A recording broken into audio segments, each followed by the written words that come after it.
ದೆವ್ವಗಳನ್ನ ಓಡ್ಸಕ್ಕೆ ಬೆಂಕಿ ಹಚ್ಚಿ ದೆವ್ವಗಳ ತರ ರೆಡಿ ಆಗ್ತಾ ಇದ್ರಂತೆ. ಅದೇ ಹ್ಯಾಲೋವೀನ್. ಇವತ್ತು ಹ್ಯಾಲೋವೀನ್ ಅಂದ್ರೆ ದೆವ್ವಗಳ ತರ ಅಷ್ಟೇ ಅಲ್ಲ, ಟಿವಿಯಲ್ಲಿ ಕಾಣಿಸೋ ಅವರ ಫೇವರೆಟ್ ಕ್ಯಾರೆಕ್ಟರ್ಸ್ ತರ ರೆಡಿ ಆಗಿ ಮನೆ ಮನೆಗೂ ಹೋಗಿ ಟ್ರಿಕ್ ಆರ್ ಟ್ರೀಟ್ ಅಂತ ಹೇಳಿ ಚಾಕ್ಲೇಟ್ಸ್ ನ ಕಲೆಕ್ಟ್ ಮಾಡೋದು ಒಂದು ಸಂಭ್ರಮದ ವಿಷಯ ಮಕ್ಕಳಿಗೆ. ಹ್ಯಾಲೋವೀನ್ ಗೆ ಹಾಕೊಳ್ಳಕ್ಕೆ ಅಂತ ಉನ್ನತಿ ಕೆ-ಪಾಪ್ ಡಿಮನ್ ಹಂಟರ್ಸ್ ನ ರೂಮಿ ಅನ್ನೋ ಕ್ಯಾರೆಕ್ಟರ್ ಡ್ರೆಸ್ ನ ಆರ್ಡರ್ ಮಾಡಿಸ್ಕೊಂಡಿದ್ಲು. ಆದ್ರೆ ಲಾಸ್ಟ್ ಮಿನಿಟ್ ವರ್ಗೂ ಅದು ಬರ್ಲೇ ಇಲ್ಲ. ಕಣ್ಣಲ್ಲಿ ನೀರ್ ಹಾಕೊಂಡು ಕೂತ್ಕೊಂಡ್ಬಿಡ್ತು ಮಗು. ಅದಕ್ಕೆ ಒಂದು ಎಲ್ಲೋ ಜಾಕೆಟ್ ತಂದು ರಾತ್ರಿ ಎಲ್ಲ ಕುತ್ಕೊಂಡು ಮನೆಯವರೆಲ್ಲ ನಾವು ಅವಳಿಗೋಸ್ಕರ ಕಲರ್ ಮಾಡ್ಕೊಂಡು ಕೂತಿದೀವಿ. ಆ ಫೋಟೋ ಹಿಡ್ಕೊಂಡು ಅದೇ ತರ ಜಾಕೆಟ್ ನ ರೆಡಿ ಮಾಡ್ತಾ ಇದೀವಿ. ಇದೇ ಅಲ್ವಾ ಫ್ಯಾಮಿಲಿ ಪ್ರೀತಿ ಅಂದ್ರೆ.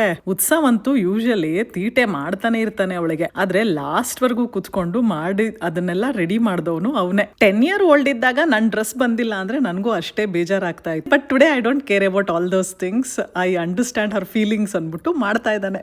ರಾಮಬಾಣ ಏನು ಅಂತ ತುಂಬಾ ಜನ ಕೇಳಿದ್ರಿ, so here you go. Utsav early teenage ಅಲ್ಲಿ ಒಂದ್ಸತಿ ಉನ್ನತಿಗಾಗಿದ್ರೆ ಕೊಟ್ಬಿಟ್ರಿ, ಉನ್ನತಿಗಾದ್ರೆ ಮಾಡ್ಬಿಟ್ರಿ ಅಂತ 1-2 ಸತಿ ಆ ಕಂಪ್ಯಾರಿಸನ್ ಮಾತುಗಳು ಬಂತು. ನಾನು ಇದೇನು ಹೊಸದಾಗಿ ಉನ್ನತ್ರ ಇದು ಶುರು ಆಗ್ತಾ ಇದೆ ಅಂತ ಅನ್ಕೊಂಡೆ, ಆದ್ರೆ ರಿಯಾಕ್ಟ್ ಮಾಡ್ಲಿಲ್ಲ. ಬಿಕಾಸ್ ಮಕ್ಕಳಿಗೆ ಒಂದೊಂದ್ಸತಿ ರಿಯಲ್ ಆಗಿ ಹೀಗೆ ಅನ್ಸುತ್ತೆ, ಇಲ್ಲ ಅಂದ್ರೆ ಅವರು ಅಟೆನ್ಷನ್ ತಗೊಳಕ್ಕೆ ಆ ತರ ಮಾತುಗಳನ್ನ ಆಡ್ತಾರೆ. ಯಾಕಂದ್ರೆ ಮಕ್ಕಳು ಚಿಕ್ಕವರಿದ್ದಾಗೂ ಅಷ್ಟೇ. ಅತ್ರೆ ನಮ್ಮಮ್ಮ ನನ್ನ ಎತ್ಕೋತಾರೆ ಅಂತ ಗೊತ್ತಾಗಿ ಏನೂ ಆಗಿಲ್ಲ ಅಂದ್ರೂ ಸುಮ್ನೆ ಅಳಕ್ ಸ್ಟಾರ್ಟ್ ಮಾಡ್ತಾರೆ, ನಮ್ಮಮ್ಮ ನನ್ಗೆ ಅಟೆನ್ಷನ್ ಕೊಡ್ಲಿ ಅಂತ.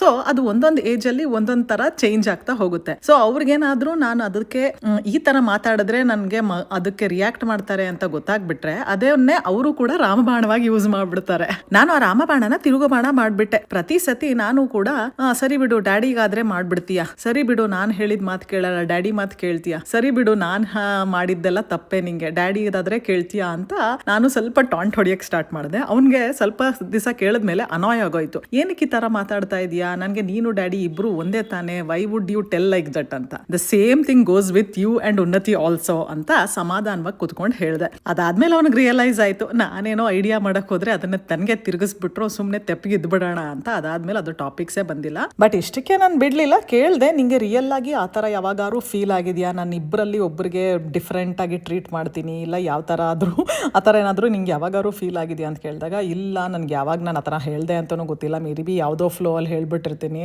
It's nothing to be taken seriously ಅಂತೆಲ್ಲ ಹೇಳ್ದ. ಬಟ್ ಅಂದ್ರೆ ಅವಾಗ ಇನ್ನೊಂದ್ ಸ್ವಲ್ಪ ಜಾಸ್ತಿ ಆ ಟಾಪಿಕ್ ಬಗ್ಗೆ ಡಿಸ್ಕಷನ್ ಮಾಡ್ತಾ ಒಂಥರ ಅಂದ್ರೆ ನಾವು ತುಂಬಾ ಮಕ್ಕಳಿಗೆ ಬುದ್ಧಿವಾದ ಹೇಳ್ತೀವಿ ಅನ್ನೋ ತರ ಏನಾದ್ರು ಹೇಳಕ್ ಹೋದ್ರೆ ಅವ್ರಿಗೆ ಕೇಳಕ್ ಇಂಟ್ರೆಸ್ಟ್ ಇರಲ್ಲ. ಒಂಥರ ಫನ್ ವೇ ಅಲ್ಲಿ ಹೇಳೋದು, ಇಲ್ಲ ನಮ್ಮ ಎಕ್ಸಾಂಪಲ್ಗಳು ಕೊಡೋದು, ಇಲ್ಲ ಯಾರ್ದೋ ಒಬ್ರದ್ದು ಗಾಸಿಪ್ ಹೇಳೋದು ಹೇಳಿದ್ರೆ ಇಂಟ್ರೆಸ್ಟಿಂಗ್ ಸ್ಟೋರೀಸ್ ತರ ಹೇಳಿದ್ರೆ ಅವ್ರು ಕೇಳ್ತಾರೆ. ನಾನು ತುಂಬಾ ಏನೋ ವೇದಾಂತ ಹೇಳಕ್ ಹೋದ್ರೆ ಯಾರು ಕೂಡ ಕೇಳಲ್ಲ.